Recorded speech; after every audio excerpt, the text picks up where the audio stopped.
Marcus Hayes woke up before dawn on the day of his son's graduation. The room was quiet, except for the faint ticking of the clock on the wall. He sat up slowly, letting the morning light filter through the curtains.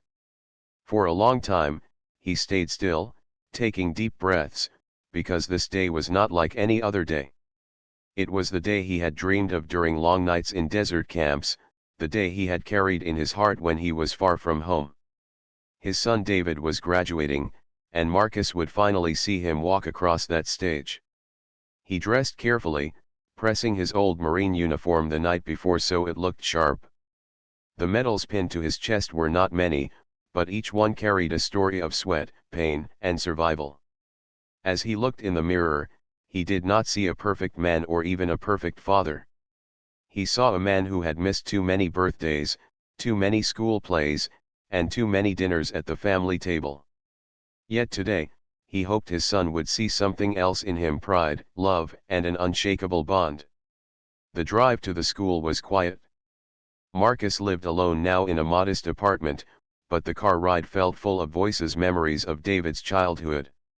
He remembered holding him for the first time, tiny and fragile.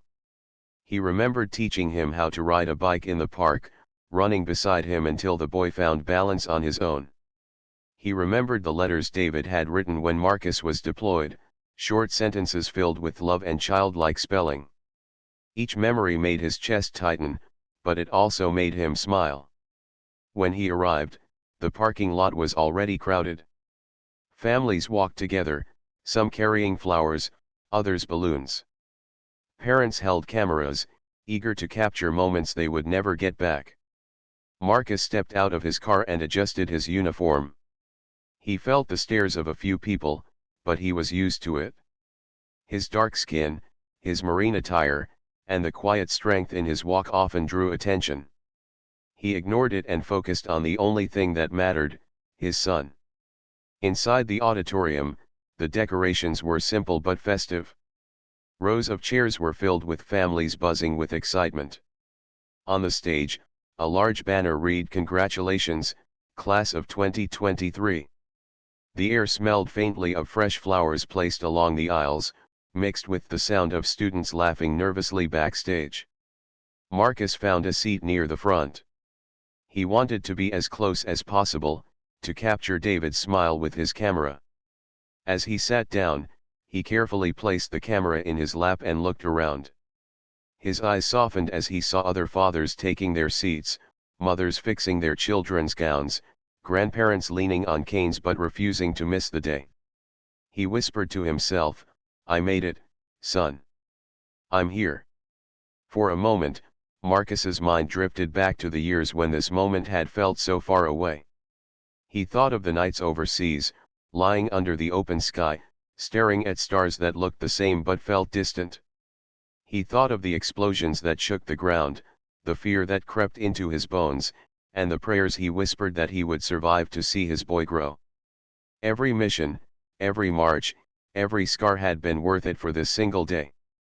He remembered a phone call years ago, when David was only 12. The boy had said, "Dad, will you be there when I graduate?" Marcus had promised, his voice cracking under the weight of distance. "I'll be there, no matter what."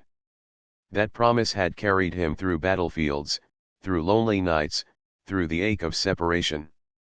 And now, at last, here he was, a father keeping his word.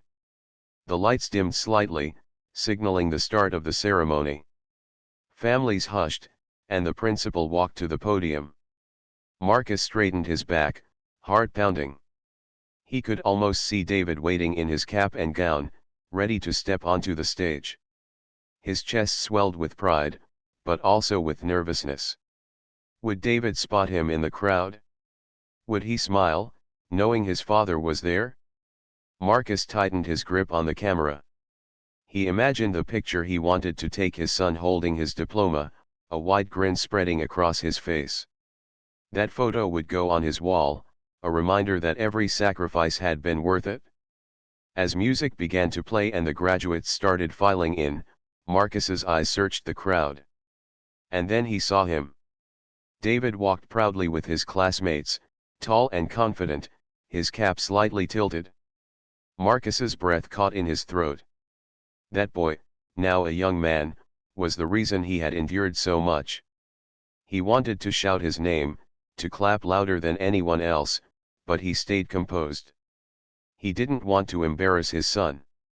Instead, Marcus let the tears sting his eyes quietly. He whispered again, "That's my boy." The moment felt perfect, filled with love, hope, and pride. Marcus didn't know what the next hour would bring. For now, he was only a father, sitting in a crowded auditorium, waiting to cheer for his son. The weight of years melted away, leaving only the pure anticipation of seeing David take his first steps into a new chapter of life. And Marcus knew, deep in his heart, that nothing could ruin this day. The graduates had just taken their seats when Marcus adjusted his camera again. His eyes never left his son, who sat in the third row, gown neat and cap steady. For a moment, Marcus felt like the proudest man in the world. Every scar, every mile he had walked in foreign lands, seemed to disappear as he looked at David. But the calm did not last long. Marcus heard footsteps beside him. 2 security guards stopped near his chair. Their dark suits and stern expressions stood out against the cheerful atmosphere of the auditorium. One of them leaned slightly forward, his voice low but sharp.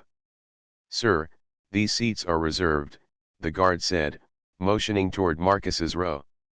Marcus looked up, confused. He had arrived early and taken the seat fairly. He glanced at the ticket stub in his hand. It clearly allowed him to sit anywhere in the general section. He spoke politely, careful to keep his tone calm. "I'm here for my son's graduation," Marcus replied. "He's in the third row. I just want to watch him cross the stage." The second guard frowned and shook his head. "You'll have to move to the back, sir. These rows are for special guests." Marcus blinked. He turned his head and noticed other families sitting nearby, mothers, fathers, grandparents. None of them seemed like special guests. His chest tightened, but he forced a small smile. "I'm not causing trouble," Marcus said softly. "I'm just a father with a camera. This is the seat I chose." The first guard's expression grew harder. "Sir, we're asking you nicely. Please move, or you'll have to step outside." The words hit Marcus like a heavy weight. Step outside? He had spent years away from his son, years where he could not be there for milestones like this. Now, when he finally had the chance to witness the most important moment, strangers were telling him he didn't belong. His heart sank. He looked back toward the stage, eyes catching David's profile. His son was smiling, unaware of what was happening. Marcus swallowed hard. He could not let David see him escorted out. That would crush the boy on what should be the happiest day of his young life. "I'm not leaving," Marcus said firmly, though his voice remained even. "I have every right to sit here. I'm his father." The second guard crossed his arms, clearly not moved by Marcus's words. A few people nearby began to whisper, their eyes darting between the guards and Marcus. The joyful chatter of the auditorium dimmed into uneasy murmurs. One woman in the row behind him leaned forward and whispered, "Just let him stay, it's his son's graduation." But the guards ignored her. The taller guard sighed impatiently. "Sir, we don't want to make a scene. If you don't cooperate, we'll have to remove you." Marcus sat still. His jaw tightened, and his hands rested on the camera in his lap. Inside, a storm raged. He remembered the sleepless nights overseas when all he had to hold on to was the thought of his son's future. He remembered promising David over the phone, "I'll be there when you graduate, no matter what." And now, on the very day he kept his promise, men who knew nothing of his sacrifices were treating him like a stranger who had no right to sit among proud parents. Still, Marcus did not raise his voice. Marines were trained to stand tall in silence, to endure even when the world turned unfair. He drew in a long breath and said quietly, "I've served this country. I've earned the right to sit here for my son." The guards exchanged a look, unimpressed. One of them gestured again toward the back. "Last warning, sir." Marcus felt the weight of 100 eyes now on him. Families shifted uncomfortably. Some frowned at the guards, others looked away, unsure of what to do. Marcus could feel the heat rising in his face, not from anger, but from humiliation. He thought of David. What if he turns and sees me surrounded like this? The idea cut deeper than any wound he had suffered in battle. Marcus lowered his eyes to the camera in his lap. The black strap felt rough between his fingers. That camera was meant to capture his son's joy today. Would it instead capture the memory of him being pushed away, forced out like an intruder? He wanted to argue, to tell the guards about the nights he had slept in the sand with nothing but hope to keep him warm. He wanted to explain the ache of missing his son's first basketball game, his first school award, the birthdays celebrated over video calls. But he knew none of that would matter to men who already saw him as less. Instead, he sat still, shoulders squared, eyes forward. His silence was not weakness, it was dignity. The whispers in the crowd grew louder. Some people began shaking their heads at the guards. The ceremony had not even fully started, yet already, tension filled the room. And then, from the corner of his eye, Marcus thought he saw movement on stage. His son had turned his head slightly, as if sensing something was wrong. Marcus's heart pounded. He prayed David would not notice the full scene unfolding. The guards hovered near him, unsure whether to grab his arm or continue pressing him with words. Marcus remained steady, unmoved, like a soldier standing at his post. Inside, though, he felt a deep wound forming, a wound of being disrespected in the very moment he had longed for. The auditorium seemed smaller, the lights harsher. Marcus told himself over and over, "Stay strong." For him. For David. He did not yet know that outside the doors, footsteps were approaching, footsteps that would soon change the course of the entire ceremony. Marcus sat frozen in his chair while the two guards hovered over him like shadows. His hands stayed on the camera in his lap, though his grip had grown tighter. Every muscle in his body told him to stand, to defend himself, to make the guards understand who he was and why he was there. But another part of him, the father in him, whispered, "Don't do it. Not today. Not here. This is David's moment, not yours." So he remained silent. The auditorium buzzed with whispers. People exchanged looks, some frowning, others shaking their heads. The joyful hum of celebration was broken, replaced with tension that clung to the air. Yet Marcus's eyes never strayed from his son.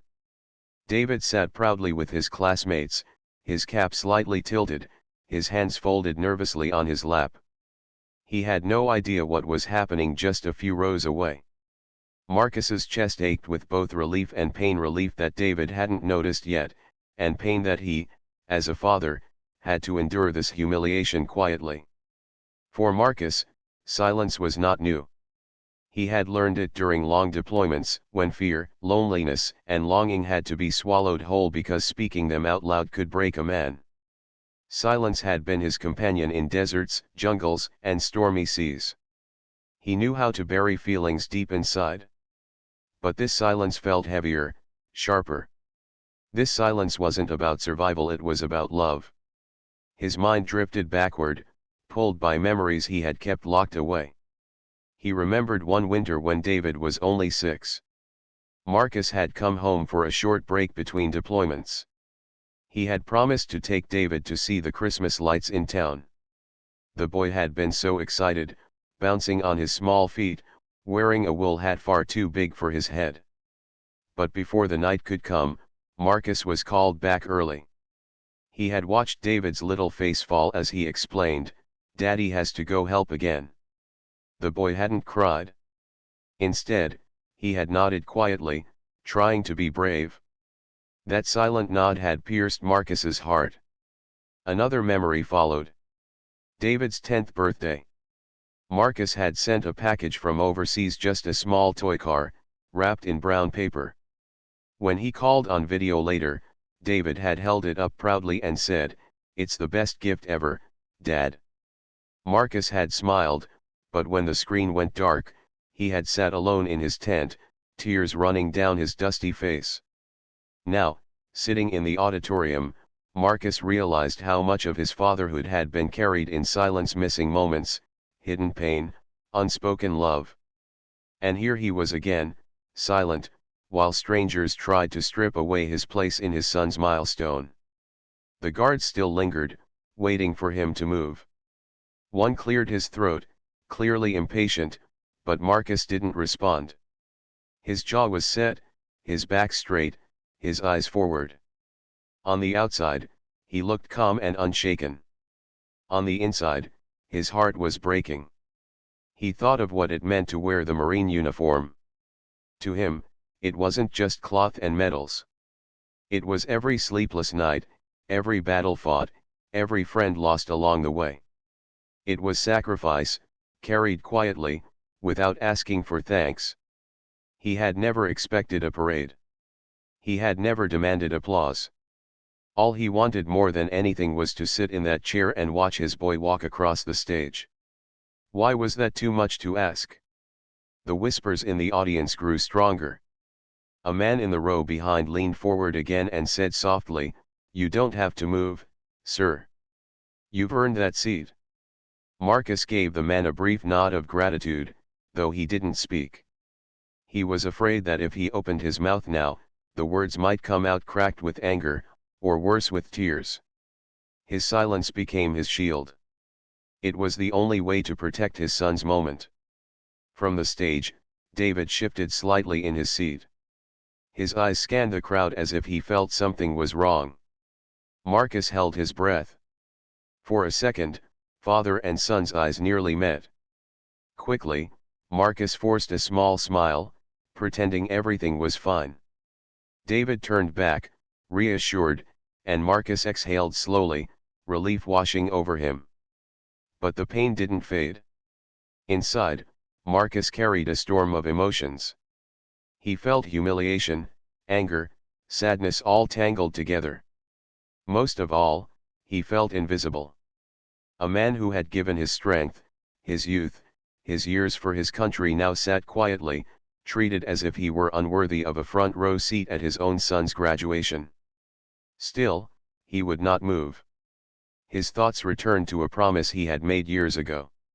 On a shaky phone line during deployment, his young son had asked, "Dad, will you be there when I graduate?" And Marcus had answered firmly, "Yes, son. No matter what, I'll be there." That promise burned in his chest like fire. No guard, no whisper judgment, no humiliation would make him break it. So Marcus sat still, breathing slow and steady. Every second felt like a battle, but he had faced battles before. This one, though quiet and unseen, was perhaps the hardest. He wondered if the people watching understood. He wondered if they could see past the uniform, past the silent exterior, into the heart of a father who wanted nothing more than to be present. Maybe some did. Maybe some didn't. But it didn't matter. What mattered was his son. The ceremony continued on, names being called, students walking across the stage. Applause filled the air. Yet for Marcus, the sound was muffled. All he heard was the pounding of his own heart. He stayed rooted in his seat, silent but unshaken. And though his silence was filled with pain, it was also filled with love. He didn't yet know that beyond the auditorium doors, men who knew his worth, men who had marched beside him through fire and storm, were about to arrive. And when they did, his silence would no longer be lonely. The ceremony continued, but David's mind began to drift. At first, he was focused on the stage, listening to the speeches, clapping for his classmates, and trying to keep his cap straight on his head. But something in the atmosphere felt different. The cheerful energy in the room seemed thinner, interrupted by soft murmurs from the audience. David glanced out toward the rows of chairs. At first, the faces blurred together under the bright lights.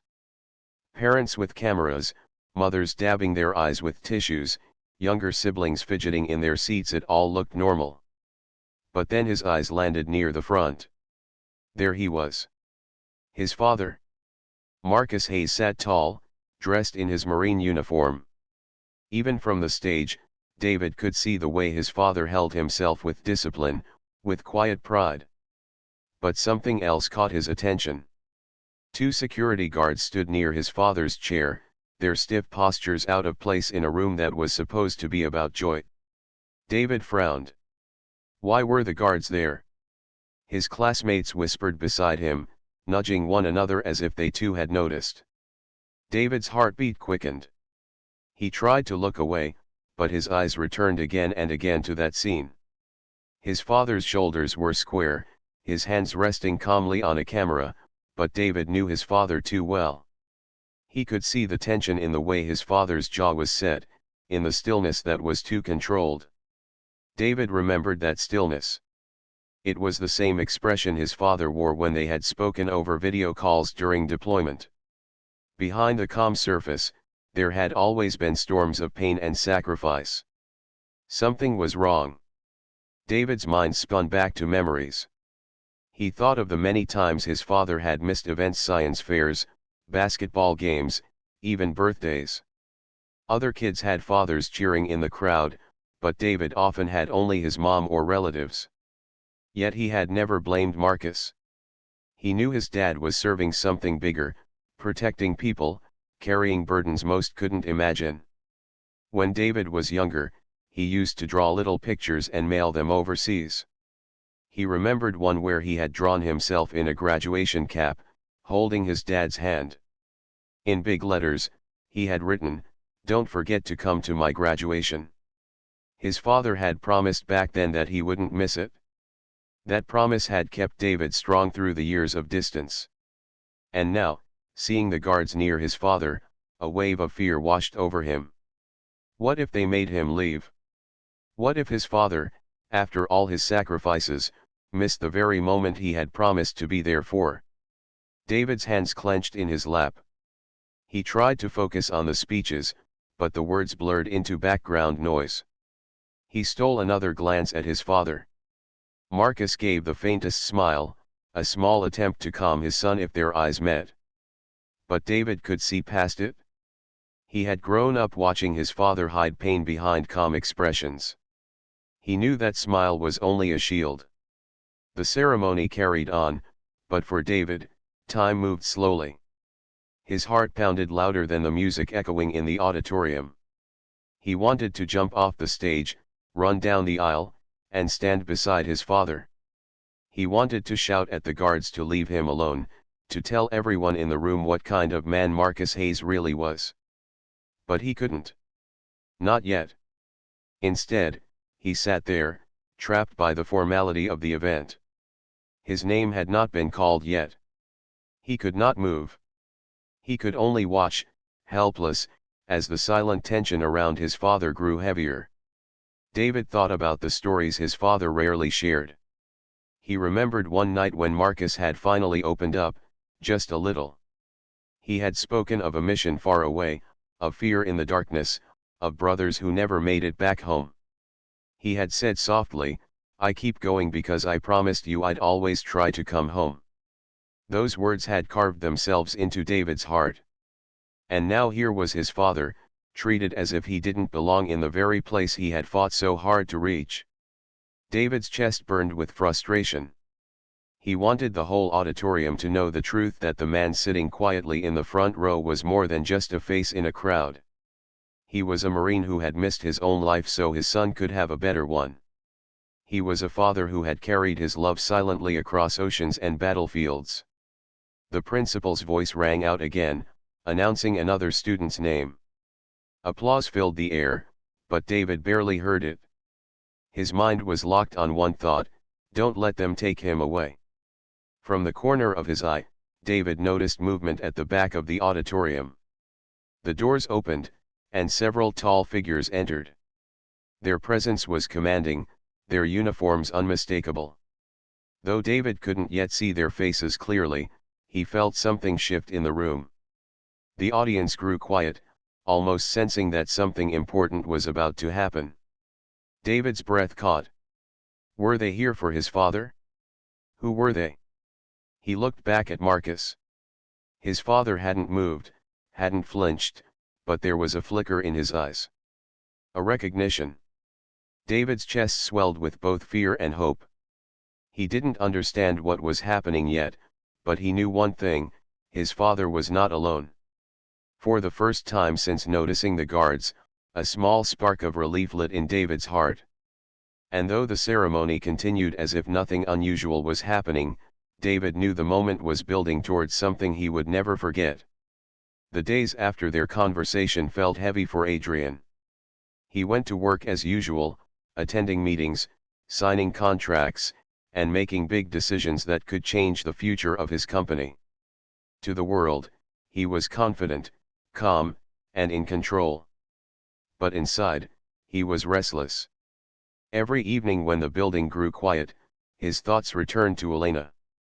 He could still see her eyes the night she told him not to pity her.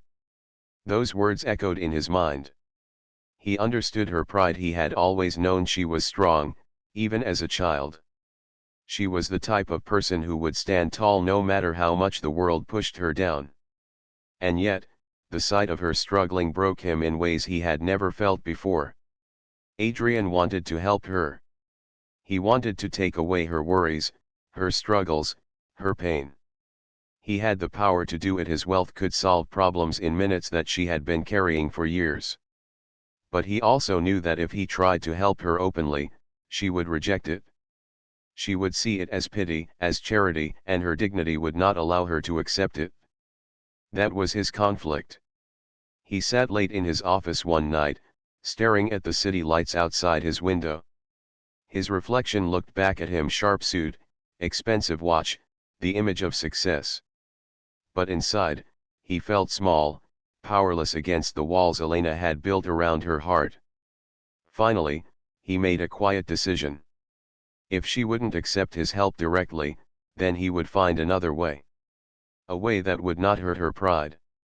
A way that showed care, not pity. The very next morning, Adrian called his trusted assistant, Daniel. "I need you to do something for me," he said in a low voice. Discreetly. Daniel nodded, listening carefully as Adrian explained. He wanted Elena's father's medical bills to be cleared. He wanted her small debts paid off, but in such a way that she would never know it came from him. Adrian arranged it through anonymous donations and silent support. When the tasks were done, Daniel confirmed it. "It's taken care of, sir. No one will trace it back to you." Adrian felt a small relief, but also a quiet fear. He wondered how Elena would react if she ever found out. He prayed she wouldn't, at least not now. That evening, he saw her again, mopping the lobby floors. She looked tired, but her movements carried the same dignity as always. Adrian walked past her, and though she gave him only a polite nod, his heart warmed just from seeing her. Days passed this way. Adrian continued helping her silently, while on the outside, he treated her no differently from anyone else. Still, his heart ached with longing. He wanted to talk to her like before, to hear her laugh, to see her smile fully. But every time he tried to get closer, she pulled back, keeping a wall between them.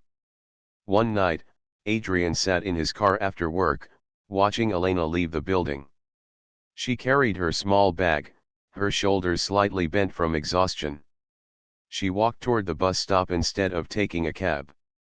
Adrian's chest tightened as he watched her wait under the dim streetlight, the night air chilly around her. He wanted to step out, to offer her a ride, but he stopped himself. He knew she would refuse. She would rather wait in the cold than feel like someone was treating her as less. So, Adrian remained in his car, watching silently until the bus arrived. That night, he went home with a heavy heart. The inner conflict only grew stronger. He was torn between two truths: one, that he could change her life with just a word, and 2, that doing so might break her trust. His dreams at night were filled with memories of their childhood. He remembered her laughter when they played near the river, her voice when she promised they would chase their dreams together, her gentle smile when she encouraged him during his worst days. She had been his strength once. Now, he wanted to be hers, but how could he do it without making her feel small? One evening, Adrian found himself standing outside a small cafe near the office. He hadn't planned it, but he saw Elena sitting alone at a corner table inside. She had finished her shift and was sipping tea, her eyes looking tired but peaceful.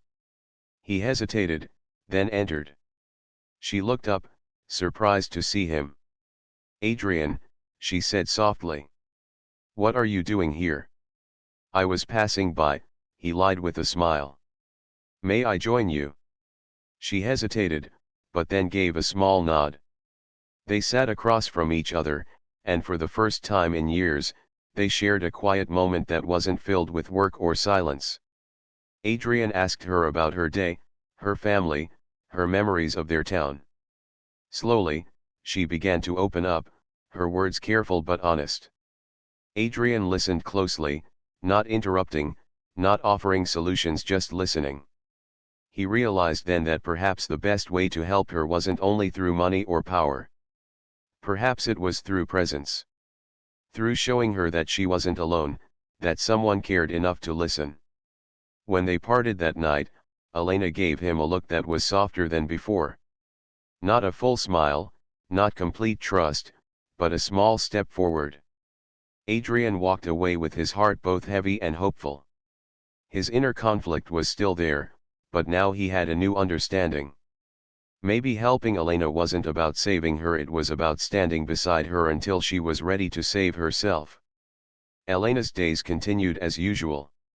She worked long hours, moving from one floor of the company to another, quietly doing her job. Yet lately, she felt something strange around her life, as if unseen hands were lifting a few of her burdens. One morning, when she went to the hospital with her father, the nurse told her the bills had been cleared. Elena was shocked. "There must be some mistake," she insisted, her voice trembling. But the nurse smiled and said, "No mistake. Someone has already taken care of it.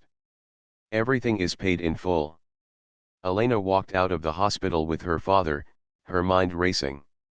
She had struggled for years to pay those bills, cutting her own needs to save every little coin. Now suddenly, they were gone. She felt relief, but also suspicion. Who could have done it? Why? Days later, she discovered that some of her other debts had disappeared too. The rent she owed was quietly covered, and small payments she had been delaying were no longer on her shoulders. It didn't feel like luck, it felt intentional. Her heart told her only one person could be behind it. Adrian. The thought burned inside her. At first, anger rose in her chest. Did he really think she was so weak that she needed to be rescued? Did he think money could fix everything between them? Her pride screamed at the idea. She had worked all her life to stand tall despite hardships, and now it felt like someone had stolen her fight away. That evening, when she entered the lobby to begin her shift, she saw Adrian waiting near the glass doors. He looked calm, almost as if he had been expecting her. But the moment Elena saw him, her heart hardened. "We need to talk," she said sharply. Adrian studied her face. He could see the storm in her eyes, and his chest tightened. He nodded and motioned toward the empty meeting room nearby. They entered, and the silence between them was heavy, filled with emotions neither had voiced yet.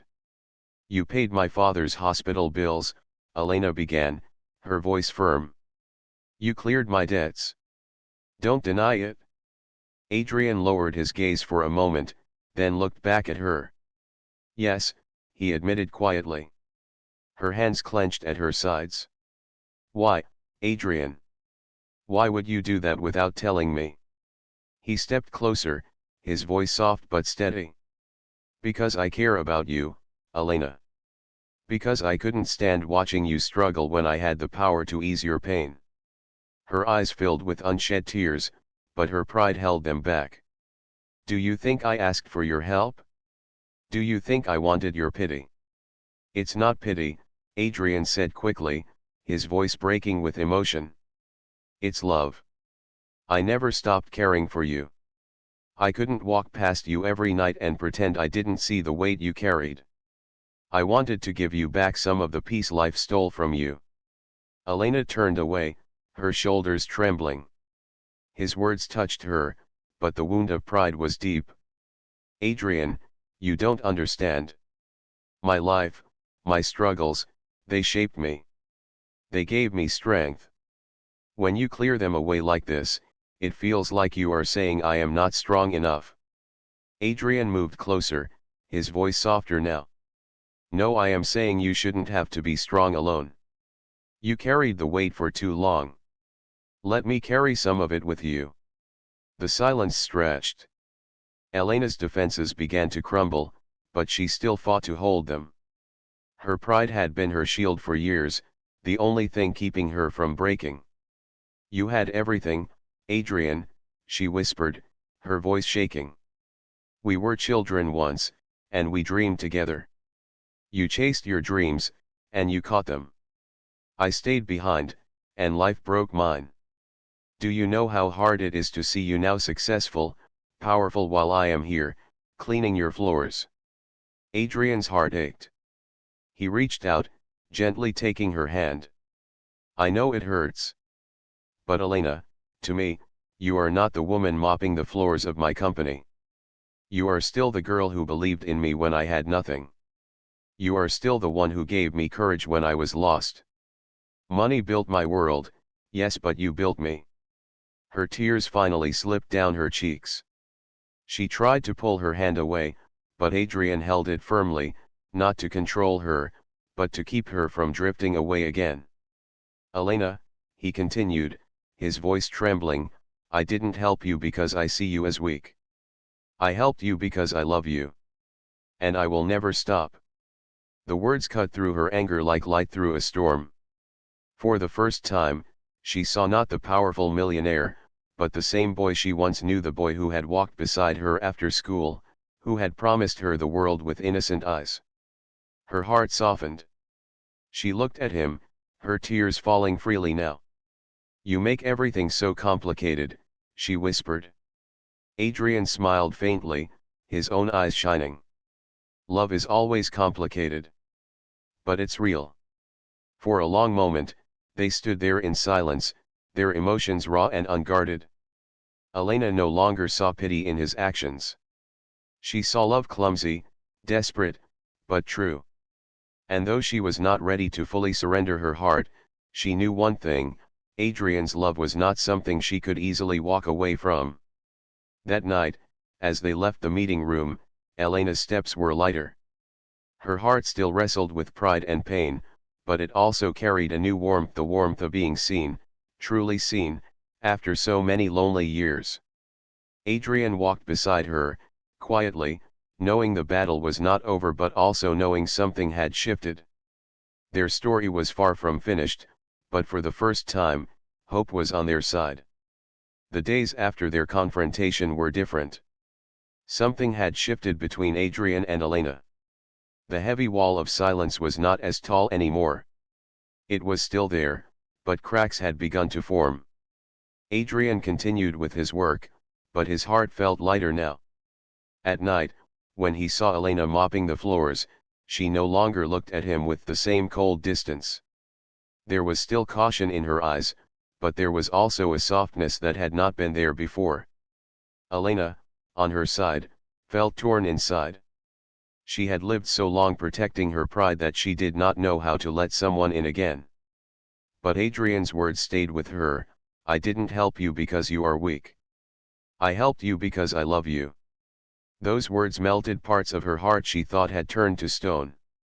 One evening, after finishing her shift, Elena walked out of the building and found Adrian waiting near the entrance. The city lights glowed behind him, and the cool night breeze moved softly through the streets. Do you have time? He asked, his voice careful, as if afraid she might say no. Elena looked at him for a long second, then nodded.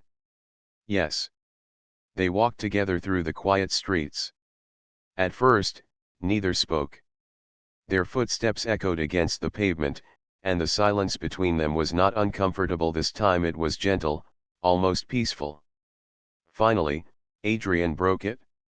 Do you remember the hill outside our old school? The one we used to run down? Elena smiled faintly. Of course. You always tripped halfway. He laughed softly.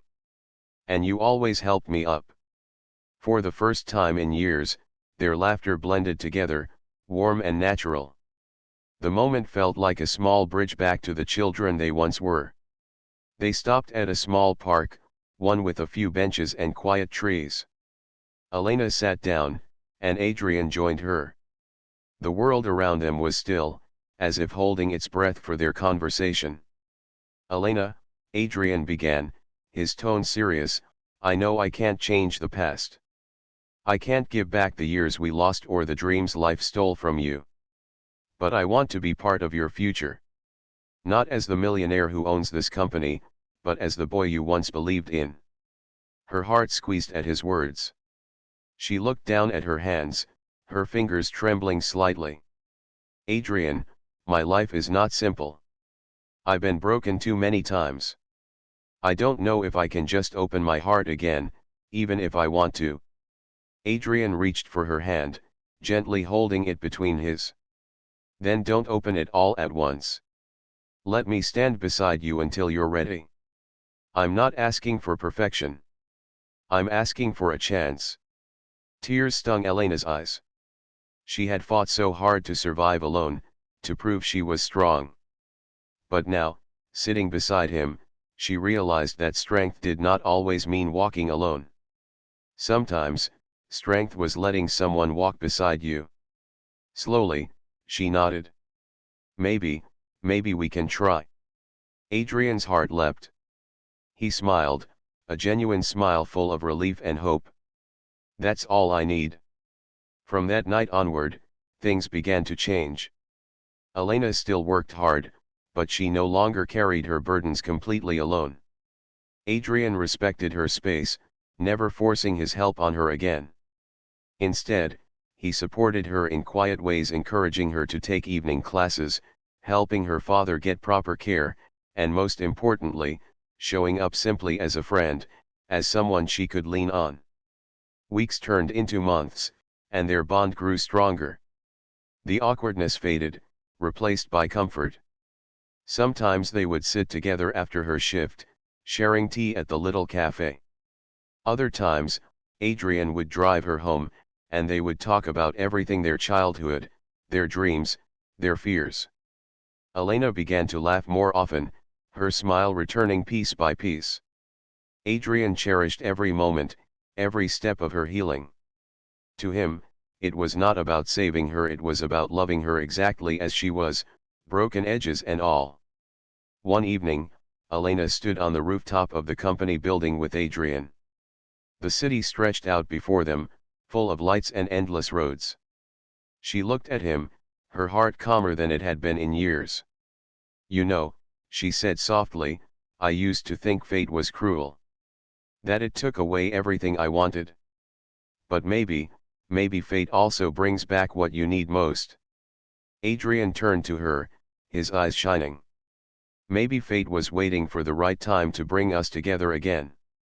She smiled, a true smile this time, and it reached her eyes. Maybe. They stood there in silence, the wind brushing past them, carrying with it the weight of their past and the hope of their future.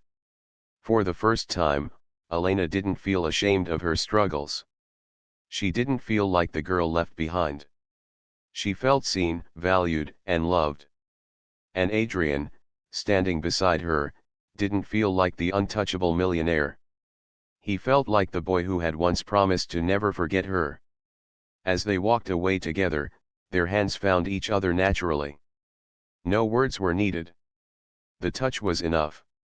It was not the end of their journey, it was the beginning of a new one. A journey where two hearts, separated by time and trials, had found their way back to each other. And this time, Adrian silently promised, he would never let her go again.